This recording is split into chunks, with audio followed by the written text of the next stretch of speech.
On behalf of the General Assembly, I have the honor to welcome to the United Nations His Excellency Jair Messias Bolsonaro, President of the Federative Republic of Brazil, and to invite him to address the Assembly.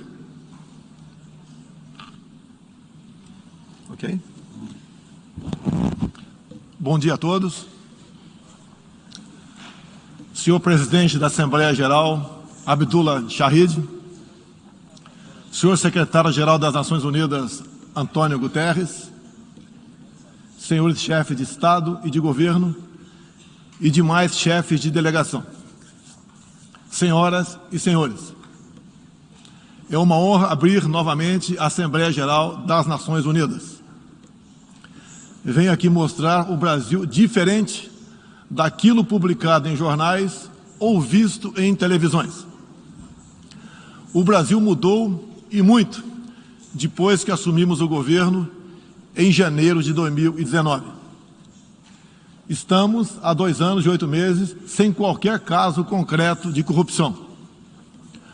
O Brasil tem um presidente que acredita em Deus, respeita a Constituição, valoriza a família e deve lealdade ao seu povo.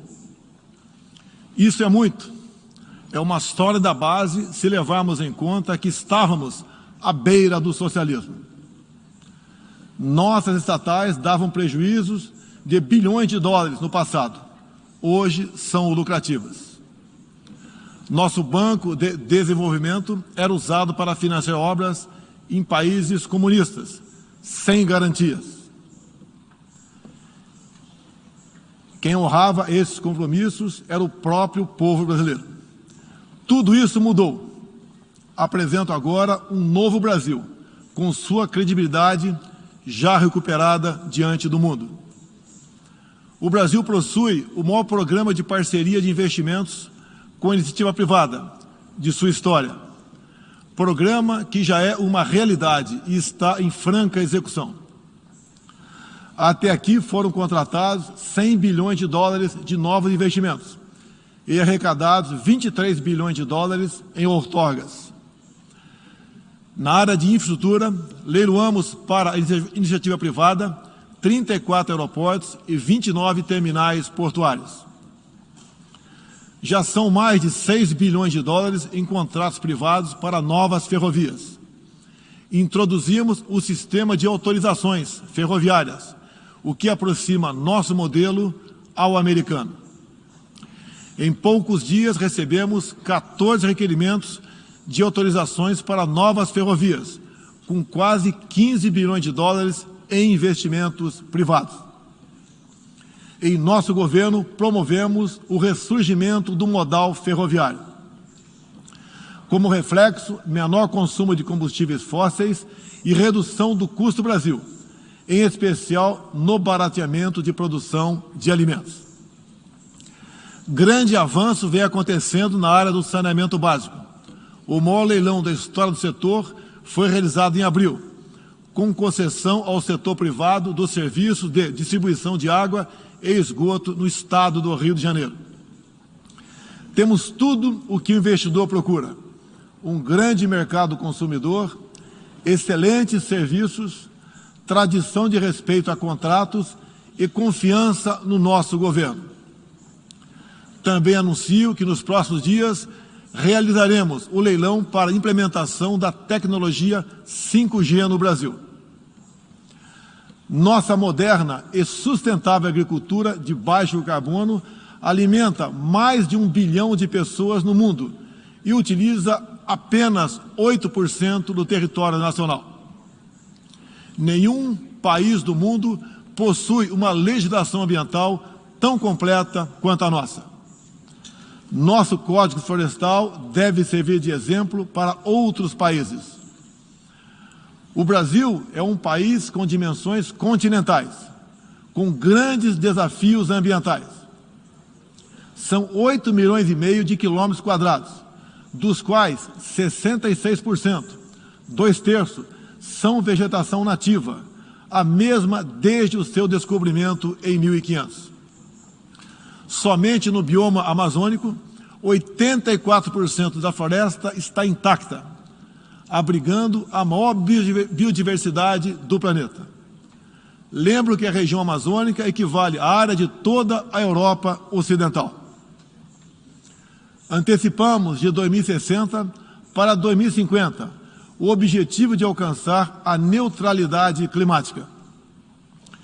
Os recursos humanos e financeiros destinados ao fortalecimento dos órgãos ambientais foram dobrados, com vistas a zerar o desmatamento ilegal. E os resultados desta importante ação já começaram a aparecer.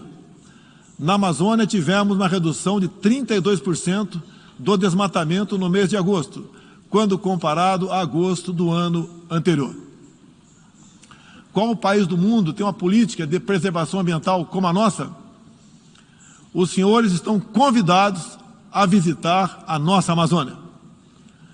O Brasil já é um exemplo na geração de energia, com 83% advinda de fontes renováveis. Por ocasião da COP26, buscaremos consenso sobre as regras do mercado de crédito de carbono global.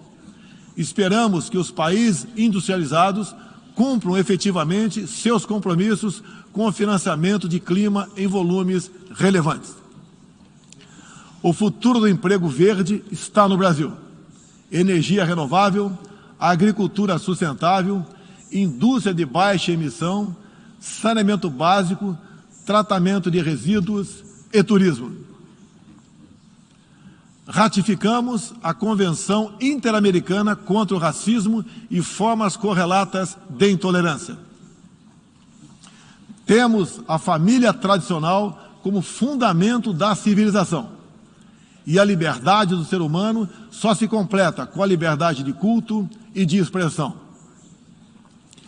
14% do território nacional, ou seja, mais de 110 milhões de hectares, uma área equivalente à Alemanha e França juntas, é destinada às reservas indígenas. Nessas regiões, 600 mil indígenas vivem em liberdade e cada vez mais desejam utilizar suas terras para a agricultura e outras atividades. O Brasil sempre participou em missões de paz da ONU, de Suez até o Congo, passando pelo Haiti e Líbano. Nosso país sempre acolheu refugiados. Em nossa fronteira com a vizinha Venezuela, a operação acolhida do governo federal já recebeu 400 mil venezuelanos deslocados devido à crise político-econômica gerada pela ditadura bolivariana. O futuro do Afeganistão também nos causa profunda apreensão. Concederemos visto humanitário para cristãos, mulheres, crianças e juízes afegãos. Nesses 20 anos dos atentados contra os Estados Unidos da América, em 11 de setembro de 2001, reitero nosso repúdio ao terrorismo em todas as suas formas. Em 2022, voltaremos a ocupar uma cadeira no Conselho de Segurança da ONU. Agradeço aos 181 países, em um universo de 190, que confiaram no Brasil. Reflexo de uma política externa séria e responsável, promovida pelo nosso Ministério das Relações Exteriores. Apoiamos uma reforma do Conselho de Segurança da ONU, onde buscamos um assento permanente. A pandemia pegou a todos de surpresa em 2020. Lamentamos todas as mortes ocorridas no Brasil e no mundo. Sempre defendi combater o vírus e o desemprego de forma simultânea e com a mesma responsabilidade. As medidas de isolamento e lockdown deixaram um legado de inflação, em especial nos gêneros alimentícios no mundo todo. No Brasil, para atender aqueles mais humildes, obrigados a ficar em casa por decisão de governadores e prefeitos e que perderam sua renda, concedemos um auxílio emergencial de $800 para 68 milhões de pessoas em 2020. Lembro que terminamos 2020, ano da pandemia, com mais empregos formais do que em dezembro de 2019, graças às ações do nosso governo com programas de manutenção de emprego e renda que nos custaram cerca de 40 bilhões bilhões de dólares. Somente nos primeiros 7 meses deste ano, criamos aproximadamente 1.800.000 novos empregos. Lembro ainda que o crescimento para 2021 está estimado em 5%. Até o momento, o governo federal distribuiu mais de 260 milhões de doses de vacinas e mais de 140 milhões de brasileiros já receberam, pelo menos, a primeira dose, o que representa quase 90% adulta. 80% da população indígena também já foi totalmente vacinada. Até novembro, todos que escolheram ser vacinados no Brasil serão atendidos. Apoiamos a vacinação. Contudo, o nosso governo tem se posicionado contrário ao passaporte sanitário ou a qualquer obrigação relacionada à vacina. Desde o início da pandemia, apoiamos a autonomia do médico na busca do tratamento precoce, seguindo recomendação do nosso Conselho Federal de Medicina. Eu mesmo fui um desses que fez tratamento inicial. Respeitamos a relação médico-paciente na decisão da medicação a ser utilizada e no seu uso off-label. Não entendemos porque muitos países, juntamente com grande parte da mídia, se colocaram contra o tratamento inicial. A história e a ciência saberão responsabilizar a todos. No último 7 de setembro, data da nossa independência, milhões de brasileiros, de forma pacífica e patriótica, foram às ruas, na maior manifestação de nossa história. Mostrar que não abre mão da democracia, das liberdades individuais e de apoio ao nosso governo.